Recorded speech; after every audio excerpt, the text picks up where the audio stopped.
Like and subscribe and click the bell icon to get new video updates. Could a simple change to zoning laws solve Canberra'S housing affordability crisis? Analysis posted 4 hours ago, updated 2 hours ago. Canberra is not quite a bustling metropolis. Yet its housing prices are what might be expected in far larger, denser cities. The median value of a house in the ACT is now above $1 million, more than in Melbourne. Rents in the bush capital are the highest of any Australian city, for both apartments and houses. The effects of this price boom on housing affordability are well known. Many younger people are losing hope of owning property unless they inherit it. However, a potential solution exists. Let us call it the New Zealand fix, that could leave almost everyone a winner. Yet it may be too radical for most Australian communities, let alone highly planned Canberra. What happened in New Zealand?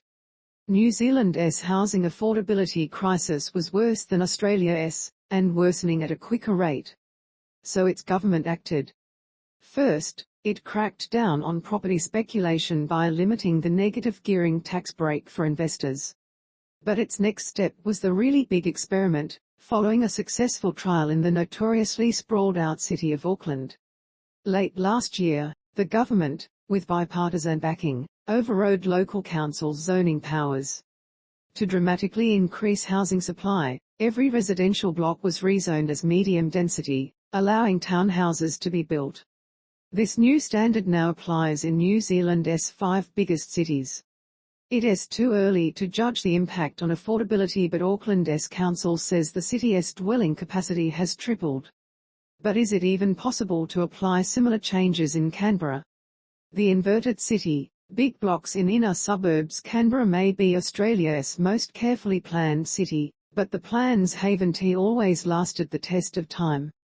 Some of its most sparsely populated suburbs, family homes on massive blocks of land, are right in the heart of the ACT, inverting the general rule that city centres should be more compact than outlying areas.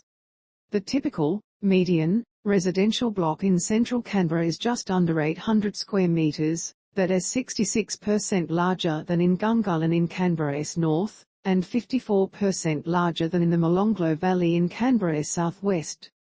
This map shows almost all ACT land on which people live. The vast swathes of yellow are for low-density, detached housing. Canberra has almost reached its geographic limits, and the ACT government is addressing this sprawl by growing up not out, mostly by adding apartments in town centres and along the light rail route. Yet this is a very slow process that doesn't seem to be putting a dent in housing affordability. The government's current 5-year plan, for example, allows for only 620 extra dwellings per year across the entire inner north and inner south. That is actually slower than the area's projected population growth. Mass rezoning of Canberra''s central region. So, how could the New Zealand fix be applied to Canberra? Let us examine what might happen if zoning laws were overhauled in the city's central suburbs only, the inner north and south. Here we consider 2 options. Both involve changing so-called RZ1 and RZ2 areas, which are for standalone houses. Option 1, rezone all blocks that are 800 square meters or larger as RZ3, which allows 2-story townhouses to be built. Current laws use an 800 SQM threshold to allow an on-site tenancy, like a granny flat. Option 2, rezone all blocks that are 700 SQM or larger. This was the threshold chosen for sites affected by loose fill Mr. Fluffy asbestos, which can now be split into 2 titles. The first option would affect about 8,100 blocks of land in the inner suburbs. The second would affect about 11,800 blocks. Under current regulations, and using recent townhouse developments as a guide, this change would massively expand Canberra'S dwelling capacity. Our estimates suggest a single adjustment like this would create a potential increase of 30,000 to 50,000 extra homes. The good, the bad and even some ugly consequences. This is just a thought experiment. But what might play out if it happened?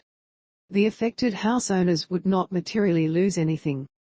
Instead of owning a house, They would own a house and a development opportunity. Many would simply keep their house, but some would redevelop.